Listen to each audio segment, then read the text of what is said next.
Hi, and welcome to session number 10 of the Passions of the Christ. If you'll notice behind me, I'm recording this from my office as I did last week. And the reason I'm doing that is because, as a whole, this building is not heated during the week.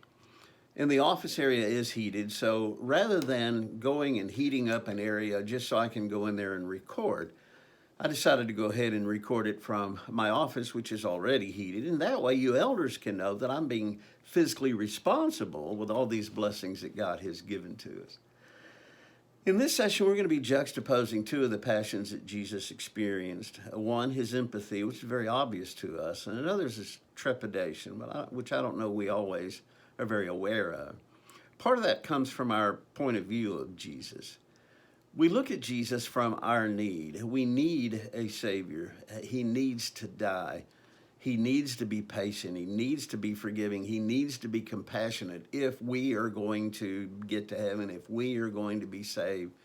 We need him to be those things, sometimes forgetting he doesn't need to be them. He doesn't need them for himself. But we accept as a foregone conclusion that he needs to die, he needs to be patient, he needs to be forgiving. And as such, we can be dismissive. We can put him in the role of being our servant versus him putting himself in that role, which is very different, very dismissive. As we've seen in Scripture, you don't find very often, well, how are you doing, Jesus? What can I do for you, Jesus? How could I serve you, Jesus? Is there any way I could take away some of your burden and load? And that's because folks approach him as, I need this from you, I need that from you. A change of point of view changes not only perception, it changes motivation. It radically alters our motivation and our motivational basis, foundation. I know that you love Jesus. Do you empathize with Jesus?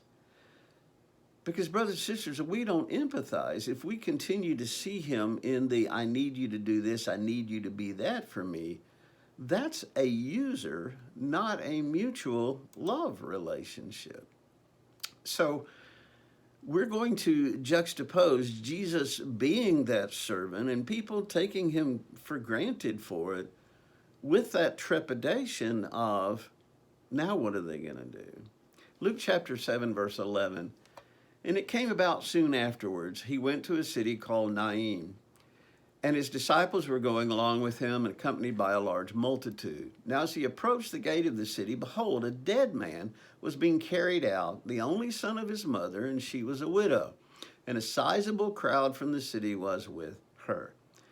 And when the Lord saw her, he felt compassion for her and said to her, do not weep. And he came up and touched the coffin, and the bearers came to a halt, and he said, young man, I say to you, arise. And the dead man sat up and began to speak. And Jesus gave him back to his mother, and fear gripped them all. And they began glorifying God, saying, a great prophet has arisen among us, and God has visited his people. And this report concerning him went out all over Judea and all the surrounding district. Compassion becomes empathy when we can place ourselves in the situation of someone else. The word that was used as compassion literally means to have a yearning in the bowels. In ancient Israel, they wouldn't talk about things so much from the heart as they would the gut, as we would say, the bowels. That's as deep as you can get into someone. So this yearning with compassion was heavy and deep. This is the same word that's used about the prodigal son's father, seeing his son in such despair as he came back. So when we say the word compassion, it sometimes doesn't carry the weight of what this original word really translates, because we have to put words together, deep yearning or deep sorrow or compassion. Whereas the word translated here carries that with it. I think Jesus had empathy because he could relate to the death of an only begotten son of a widow. Now, it doesn't say whether or not she had daughters, but I think we understand that since she's a widow and she only had one son, there goes her security, her financial security, even if she has daughters. Now, if this is an only child, Jesus can relate to this loss. He can empathize with this because that's exactly what the Father's going to go through with him. Now, the King James translation in introducing this says, on the next day. And if you go to the original, that's really what it says, the next day. However, Naim is about 30 miles from Capernaum. Let's say Nain and Capernaum, okay?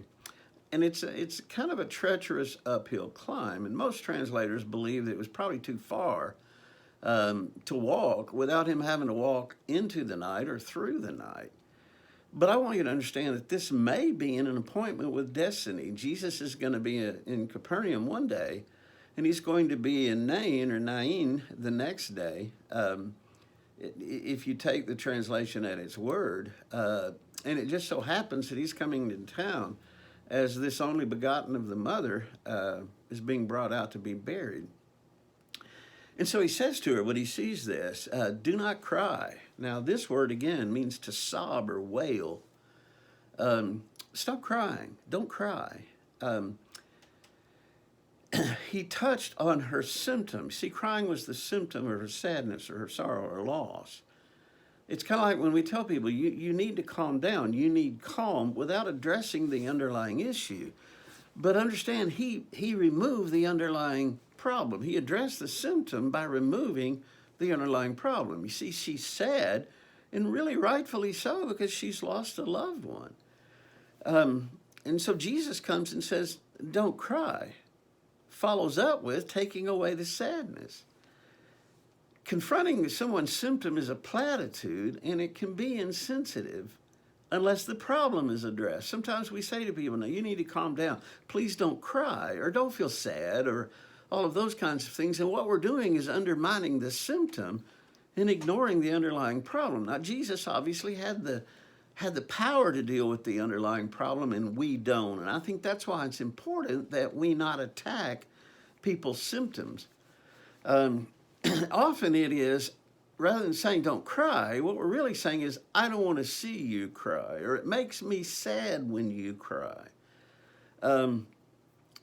But on the other hand, we understand you should or you need to, that this loss justifies crying. So go ahead and cry away. The issue is not with the symptom. The issue is with the underlying problem. But it also is when we project, I don't want you to be sad. Therefore, don't cry. I don't want you to be anxious, so just calm down. You see, that's a platitude. You've never found anybody say, oh, I'm glad you told me to calm down. I feel so much better. If someone says, don't cry, okay, now I won't cry. We understand that doesn't work.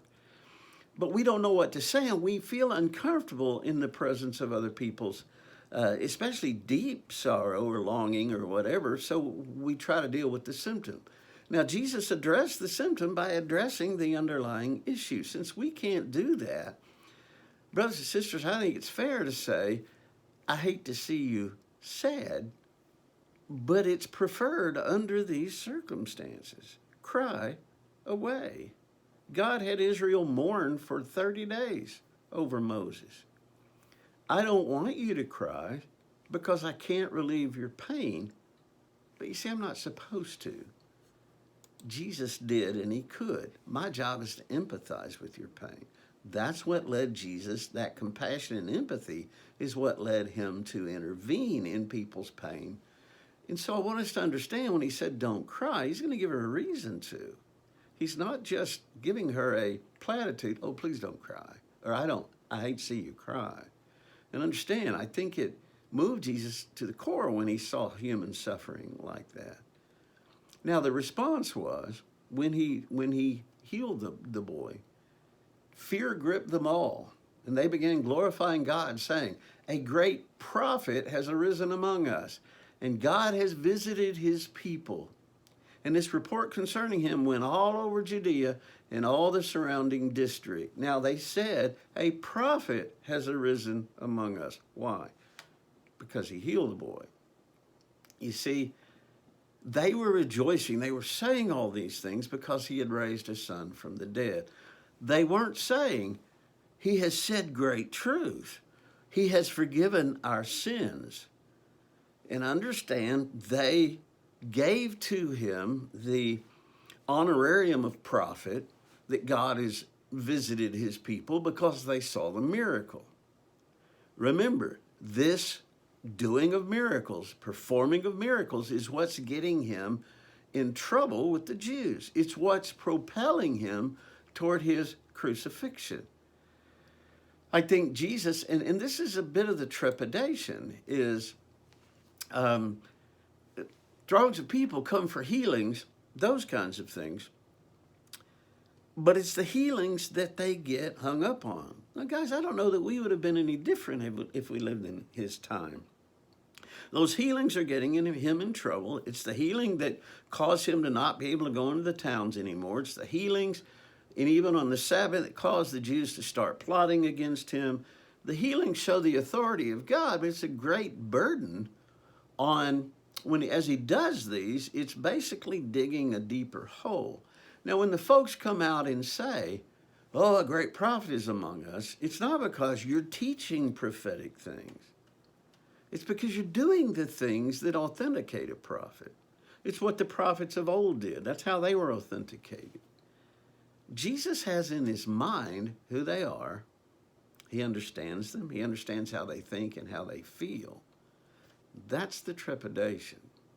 So the empathy, in part, leads him to, and as I said, if indeed this was the next day, as it kind of literally says, he walked into the night, and possibly all night, to be at Nain the next day from Capernaum. Again, 30 miles uphill, kind of tough terrain.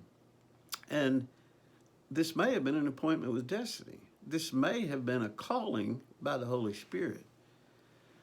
But just before Luke chapter 6, look at verse 39. When he came down and he was giving that sermon on the plain, he was very pointed to them in so many ways. And he also spoke a parable to them, verse 39, chapter 6. A blind man cannot guide a blind man, can he? Will they not both fall into a pit? Pupil is not above his teacher, but everyone, after he has been fully trained, will be like his teacher. And why do you look at the speck that is in your brother's eye and do not notice the log that is in your own eye? Or how can you say to your brother, brother, let me take out the speck that is in your eye, when you yourself do not see the log that is in your own eye? You hypocrite. First take the log out of your own eye, and then you will see clearly to take that speck out of your brother's eye. For there is no good tree which produces bad fruit, nor on the other hand a bad tree that produces good fruit. And each tree is known by its own fruit. For men do not gather figs from thorns, nor do they pick grapes from a briar bush. The good man out of the good treasure of his heart brings forth what is good, and the evil man out of the evil treasures brings forth what is evil. From his mouth he speaks from that which fills his heart. And why do you call me Lord, Lord, and do not do what I say? Everyone who comes to me and hears my word and acts upon them, I will show you who he is like. He's like a man building a house who dug deep, laid a foundation upon the rock.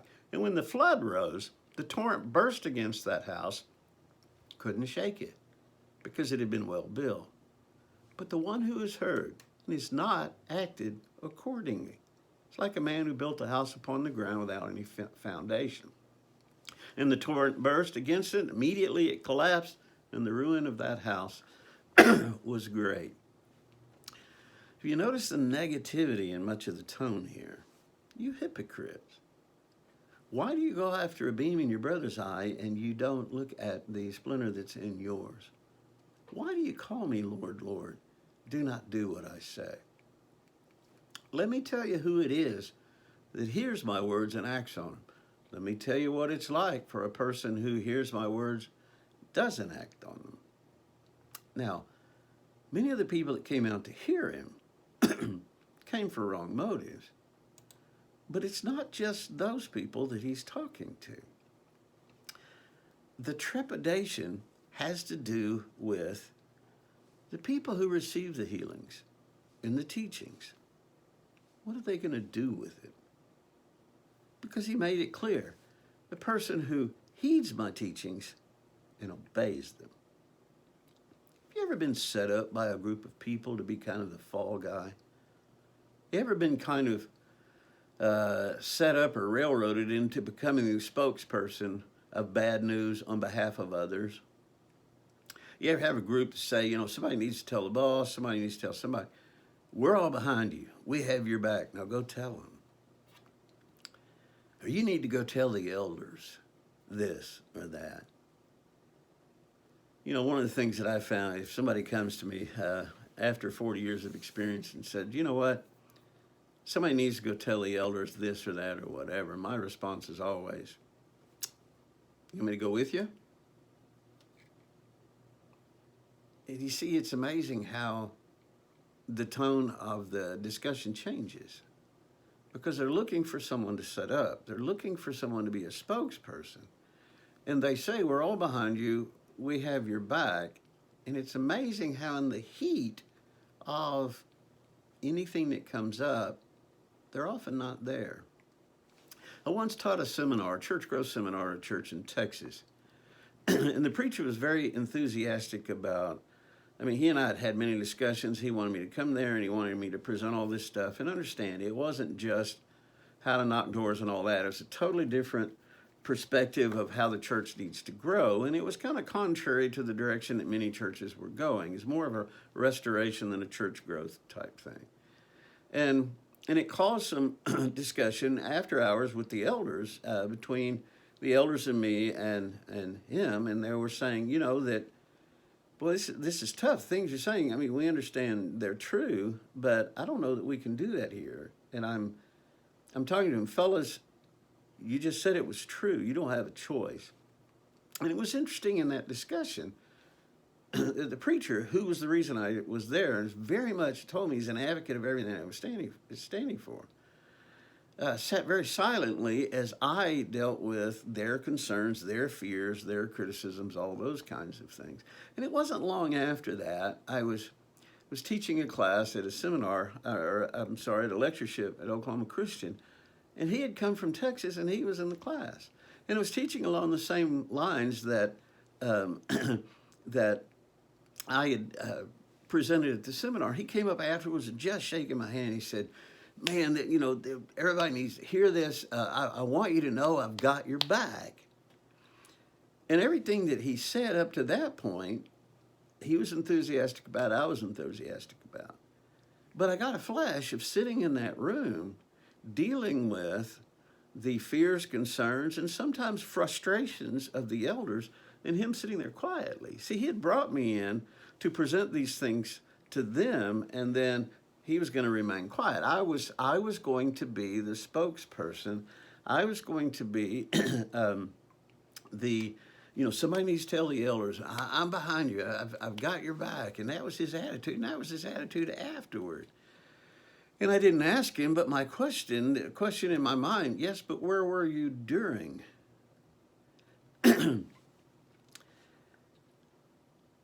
They loved Jesus when he healed, and they scattered when he was crucified. Some loved him when he taught, some hated him when he taught, and by and large, they scattered when he was crucified. In John chapter 2, verse 23, it says, now, when Jesus was in Jerusalem at the Passover during the feast, many believed in his name, beholding his signs which he was doing, again, the miracles. But Jesus, on his part, was not entrusting himself to them, for he knew all men. And because he did not need anyone to bear witness concerning man, for he himself knew what was in man.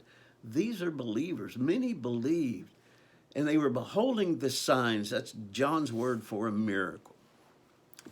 But Jesus didn't entrust himself to them. It doesn't say he didn't trust them, because it said he knew them. He didn't entrust himself to them.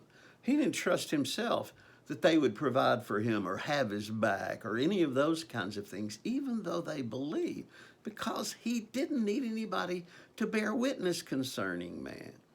He didn't distrust people. He just didn't entrust himself to them. In fact, he trusted them to be who he knew they would be. They couldn't let him down because he didn't trust himself to them.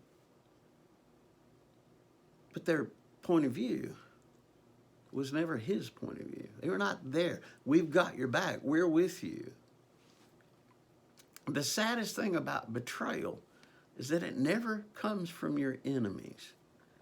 It comes from friends and loved ones. You see, the world can't betray Jesus, but we can.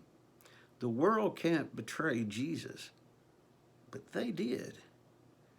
When he was preaching on the plain, he was talking to his followers, believers. When those believers saw, as John described, him performing those signs, and they got excited about it, he didn't entrust himself to that. Because how many of them would be at the crucifixion? How many would stay at the crucifixion? The saddest thing about betrayal is that it doesn't come from your enemies. It comes from friends and loved ones. Don't fear the enemy that attacks you, but the fake friend who hugs you. Only those you trust can betray you. Brothers and sisters, I think we have experienced 30 years of church growth set up. We have been taught from the best minds, and many of the books being written. I've mentioned to you before, when we came back from almost 10 years in Seattle, when I came back and went to a Christian bookstore, I was astounded to see that evangelism books were gone and church growth books had taken over, and there's not a subtle difference there. What was being taught is come to the church for what it offers you. It's the attractional model of church growth, that we become consumers. We become beneficiaries of programs. We don't start programs. We don't volunteer for programs. We just benefit from them, and we expect them. There's no cost to us. There's benefits giving to us. It's easy to sing, "I love the Lord." Those words are about to be tested in the United States. I want you to understand that when Jesus spoke at the Sermon on the Plain, and he turns around and he goes to Nain and he heals this, and they're all getting so very excited, and the word travels around. Not only are they not getting excited about his teaching and the forgiveness of sin, which was what his ministry was, and they're not going to be there when he dies, and they're not going to stand beside him. They're going to deny him. Probably ask at this point, would you have his back? Absolutely. We're behind you. We're supporting you all the way, without considering the cost. Let me ask you, as Jesus looks down on you right now, as Jesus walks with you, does he share with his compassion with you trepidation for you? You see, he's supposed to heal us because we need him to. My allegiance, well, I'll see how it goes. Is your allegiance to Jesus, or is your allegiance to your need for Jesus? You see, there's a lot of people who say they need you, and what they need is the need for you. There's a lot of people that say they love you, and what they love is their need for you. But when the need for you is gone, so goes the allegiance. That's what we're seeing as we read through Luke, of these folks who are so excited about what he's doing. But when push comes to shove and the rubber meets the road, where are they? Is your allegiance to Jesus, or is your allegiance to your need for Jesus? Do you hold his point of view? I'm not a prophet or a son of a prophet, but I believe your allegiance is going to be tested. Jesus is standing in Pilate's hall in the USA. You've been singing, "I'll be a friend of Jesus." We've been singing that for years. With this very scenario, Jesus is standing in Pilate's hall, and he has no friends there. But I'll be a friend. Easy. Easy, because that's what so many of them said. If you're saying right now, I'll be a friend to Jesus, how are you going to show it? What are your limits? You need to define that now. What are your limits? What is it that it would take for you to give up on Jesus? The song, I'll Be a Friend, they tried my Lord and Master with no one to defend. Within the halls of Pilate, he stood without a friend. I'll be a friend to Jesus. My life for him I'll spend. I'll be a friend to Jesus until my days shall end. What if the spending of the life is not growing old, it's the blood being shed? Are you and I different than they were? Are you and I different from the 12 who abandoned? How do we know if we're different? Have you been tested? Did they think they were friends of Jesus? Guys, I can remember years and years and years of singing, I'll be a friend of Jesus, at the soul winning workshop in Tulsa. Where is the soul winning workshop now? Where's the Great Commission? Where is the I'll be a friend and I'll take the gospel and all of those? Where is it now? Where are the folks that went there and sang that? Where are they now? I'm not judging them. I'm just asking the question. Have we stopped being friends to Jesus? Have we fulfilled the need for a soul winning workshop? Or did we run out of steam? Or did it transition from the soul winning workshop to just the Tulsa workshop and began to focus on something else? Our commission, our number one job, is to share the gospel. We had a soul winning workshop at which we would sing, I'll be a friend to Jesus. My life for him I'll spend. But we don't need any more help fulfilling the Great Commission. You've sung those words. I'm asking you to reconsider those words because Jesus experienced the passion of empathy and trepidation. Why do you call me Lord, Lord? Why do you look at the beam in somebody else's eye? The people who take my teachings and don't abide by them, you know who they're like? Look at how piercing the words he used were. You hypocrites, he said to them. And many of these were people that thought they were his friends. They thought, we're going to give our lives for you. And where did they end up? When he gave his life. Brothers and sisters, we've sung those words, I'll be a friend of Jesus, during the 7 good years. I believe we're entering the 7 years of famine, spiritual famine in this nation.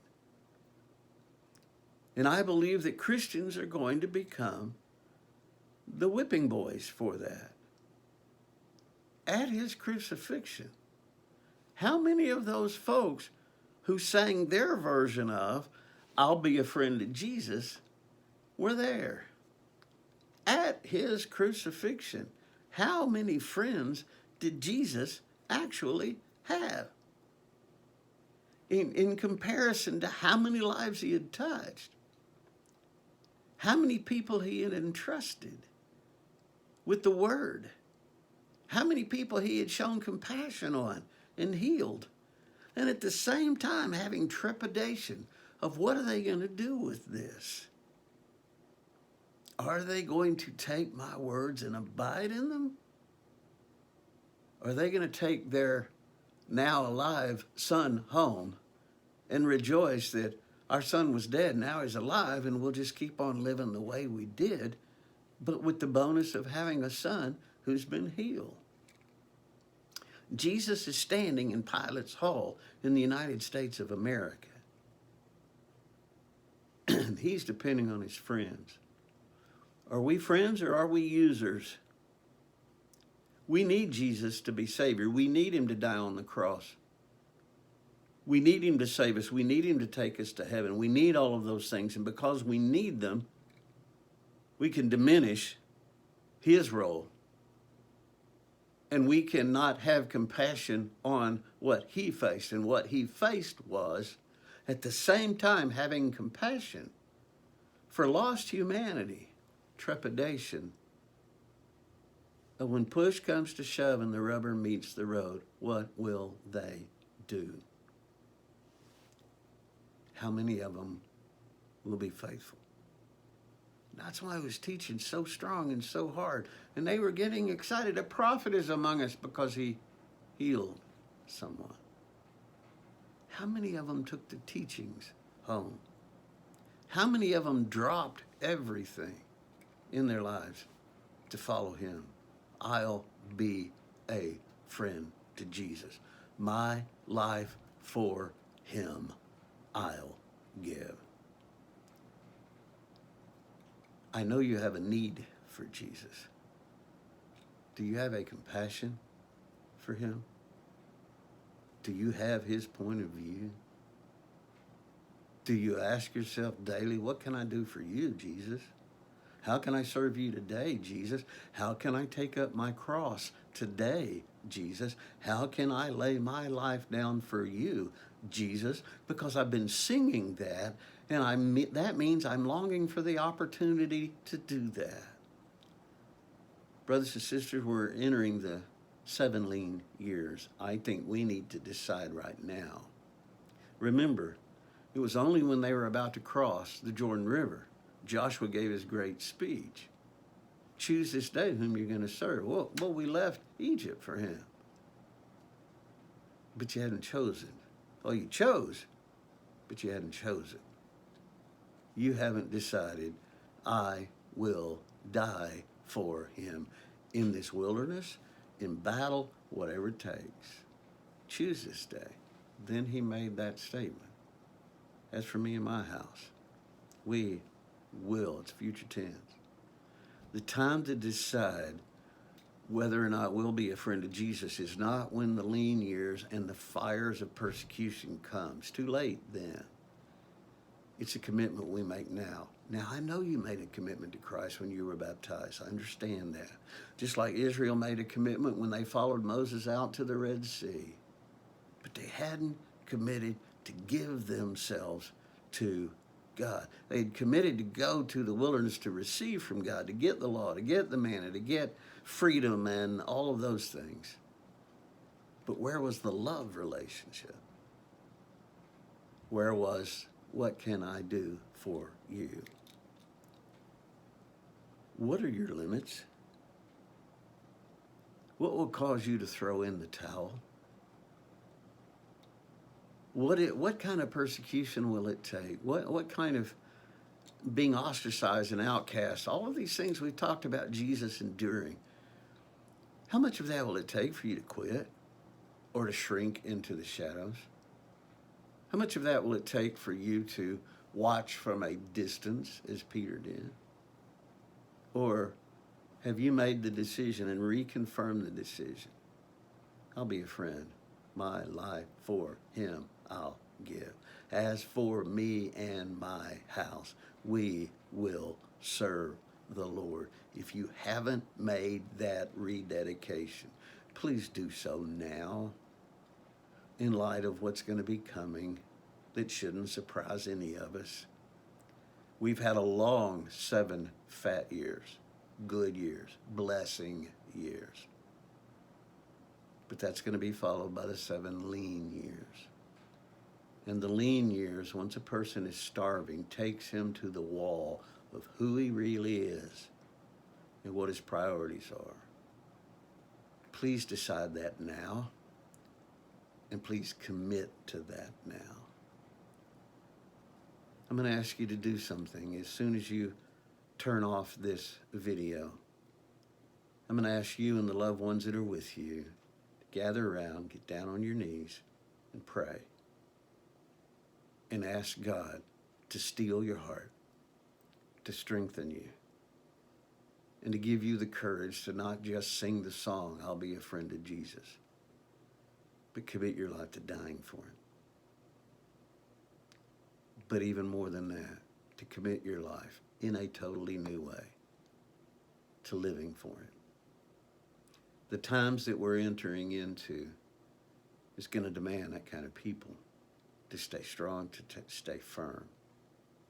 And it deals with a commitment to battle before we go into battle. The fires of persecution are coming. Are you a friend? Will you recommit to being a friend of Jesus? I believe you will. I believe in you. I believe your heart. I believe your passion and your desire. But I warn you, the last decades have made us soft and have not extorted much of a cost of anything from us. Therefore, we have the tendency to become lazy or lax. We have the tendency to believe that we're going to bypass persecution. And all we've experienced are the 7 bountiful years. God be with you. I love you. He will be our rock and our fortress. But the fortress only powerful when we're inside it. I love you. God bless you. Look forward to talking to you again soon. Be a friend to Jesus. Let him have toward you compassion with no trepidation. See you soon.